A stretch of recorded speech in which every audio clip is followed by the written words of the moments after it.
अस्सलाम वालेकुम dear students, आज हम लोग डिस्कस करेंगे बायोलॉजी फर्स्ट ईयर का चैप्टर नंबर 2। और अगर हम चैप्टर नंबर 2 के बारे में स्टडी करें तो चैप्टर नंबर 2 जो है इसके अंदर सबसे पहले हम लोग डिस्कस करेंगे कार्बोहाइड्रेट्स को, हम लोग डिस्कस करेंगे लिपिड्स को, हम लोग डिस्कस करेंगे प्रोटीन को, उसके बाद हम लोग डिस्कस करेंगे न्यूक्लिक एसिड को जिसके अंदर डीएनए आता है और जिसके अंदर आरएनए आता है। स्टूडेंट्स, आज हम लोग स्टार्ट कर रहे हैं बायोलॉजिकल मॉलिक्यूल्स के बारे में। अगर हम बायोलॉजिकल मॉलिक्यूल्स के बारे में स्टडी करें तो इसके इंट्रोडक्शन में है कि बायो कहते हैं हम लोग लाइफ को, लॉजी कहते हैं स्टडी को, और मॉलिक्यूल्स मतलब मॉलिक्यूल्स यानी कि ऐसे मॉलिक्यूल्स जो जिंदगी की स्टडी करने के लिए होते हैं, ऐसे मॉलिक्यूल्स को हम लोग कहते हैं बायोलॉजिकल मॉलिक्यूल्स, या ऐसे मॉलिक्यूल्स जिनके बगैर जिंदगी का गुजारा मुमकिन नहीं है, या ऐसे मॉलिक्यूल्स जिनके बगैर जिंदगी की सारी एक्टिविटीज जो है वो फ्रूटफुल नहीं हो सकती। ऐसे मॉलिक्यूल्स को हम लोग क्या कहते हैं? Biological molecules. Dear students, introduction हो गया, अब हम उसी बात को कंटिन्यू करते हैं। इंट्रोडक्शन के बाद अगर हमने बायोलॉजिकल मॉलिक्यूल्स को समझना है तो बायोलॉजिकल मॉलिक्यूल्स को समझने के लिए बायो की जो ब्रांच है उसका नाम है बायोकेमिस्ट्री। अगर हम बायोकेमिस्ट्री के बारे में देखें तो बायोकेमिस्ट्री जो है ये बायोलॉजी की वो ब्रांच है जिसके अंदर हम लोग दो चीज़ों को स्टडी करते हैं। पहला केमिकल कंपोनेंट्स, दूसरा केमिकल प्रोसेस। यानी कि बायोकेमिस्ट्री की अगर हम प्रॉपर डेफिनेशन बुक के मुताबिक देखें तो बायोकेमिस्ट्री की डेफिनेशन है, it is the branch of biology which deals with the study of chemical components and chemical process in living organism. यानी कि बायोकेमिस्ट्री के अंदर हमने कितनी चीजों को स्टडी कर लिया? दो चीजों को। पहले नंबर पर केमिकल कंपोनेंट्स और दूसरे नंबर पर है हमारे पास केमिकल प्रोसेस। और इन केमिकल कंपोनेंट्स और केमिकल प्रोसेस को हमने सिर्फ और सिर्फ किसके अंदर देखना है? लिविंग ऑर्गेनिज्म के अंदर। यही है डेफिनेशन हमारी बायोकेमिस्ट्री की। ठीक हो गया स्टूडेंट्स? अब अगर हम लोग बायोकेमिस्ट्री के बारे में आगे जाएं तो हमने देखा है कि हमने कितनी चीजों को स्टडी करना है? दो चीजों को। केमिकल कंपोनेंट्स आ गए, केमिकल प्रोसेस आ गए। सबसे पहले हम लोग देखते हैं कि हमारे पास केमिकल कंपोनेंट्स कौन से हैं। अगर हम केमिकल कंपोनेंट्स पर जाएं तो केमिकल कंपोनेंट्स हमारे पास दो हैं, या तो ऑर्गेनिक या इनऑर्गेनिक। डियर स्टूडेंट्स, आपने पहले पढ़ा है कि ऑर्गेनिक कंपोनेंट्स ऐसे ऑर्गेनिक कंपाउंड्स होते हैं जिनके अंदर कार्बन और हाइड्रोजन हो, उनको हम ऑर्गेनिक कहते हैं। और जिनके अंदर कार्बन और हाइड्रोजन इकट्ठे ना पाए जाएं वो क्या होते हैं? वो इनऑर्गेनिक हैं। अगर हम ऑर्गेनिक की एग्जांपल लें तो उसके अंदर कार्बोहाइड्रेट्स आते हैं, उसके अंदर लिपिड्स आते हैं, उसके अंदर प्रोटीन्स आती हैं। लेकिन अगर हम इनऑर्गेनिक पर आ जाएं तो इनऑर्गेनिक के अंदर दो चीजें हैं, या कार्बन डाइऑक्साइड है या फिर वाटर है।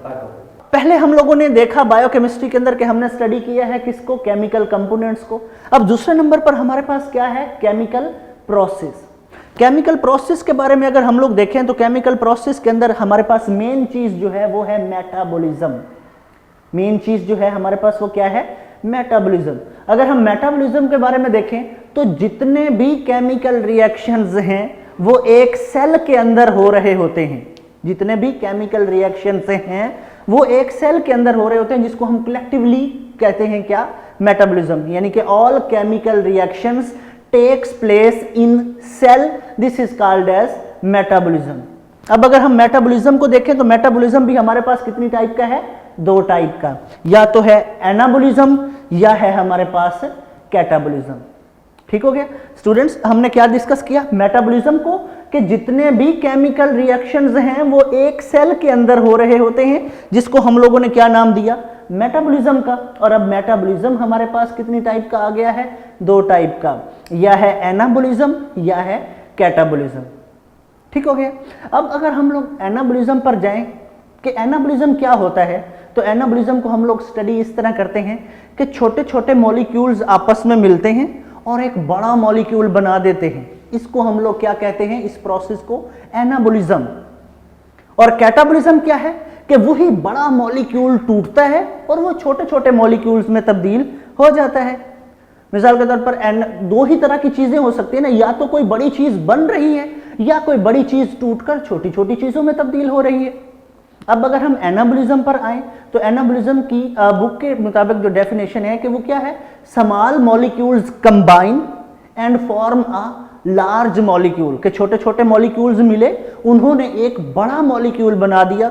इसको हम लोगों ने क्या कहा? एनाबॉलिज्म। और फिर जब हम आप जानते हैं बेटा कि जब छोटे छोटे मॉलिक्यूल्स मिलते हैं और एक बड़ा मॉलिक्यूल बनता है तो उसके लिए हमें एनर्जी की ज़रूरत होती है। कोई भी बड़ी चीज़ हमने बनानी है तो उसके लिए हमें एनर्जी की क्या होगी, ज़रूरत होगी। तो एनाबॉलिज्म के केस में हमें एनर्जी की ज़रूरत है। In this process we need energy. ठीक हो गया। तो अब ये हम लोगों ने डिस्कस कर लिया एनाबॉलिज्म को कि छोटे मॉलिक्यूल्स मिले, उन्होंने बड़ा मॉलिक्यूल बना दिया और बड़े मॉलिक्यूल्स के लिए हमें एनर्जी की ज़रूरत हुई। जबकि कैटाबॉलिज्म क्या है, कैटाबॉलिज्म के अंदर वही जो बड़ा मॉलिक्यूल है वो टूटा है और वो छोटे छोटे मॉलिक्यूल्स में तब्दील हो गया है। कैटा, आप अगर इसको याद रखना चाहें तो कैटा सिनोनिम है कट करने से।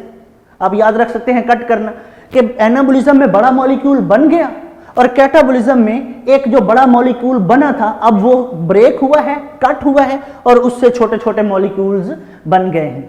तो जब कोई बड़ी चीज टूटती है, तो बड़ी चीज जब टूट जाती है तो ऑटोमेटिकली हम लोग जानते हैं कि बड़ी चीज जब टूटती है तो एनर्जी जो है वो खारिज होती है, एनर्जी रिलीज होती है। तो ये एक इंपॉर्टेंट शॉर्ट क्वेश्चन भी है, ये पेपर में मोस्टली पूछा भी जा सकता है कि what is the difference between anabolism and catabolism.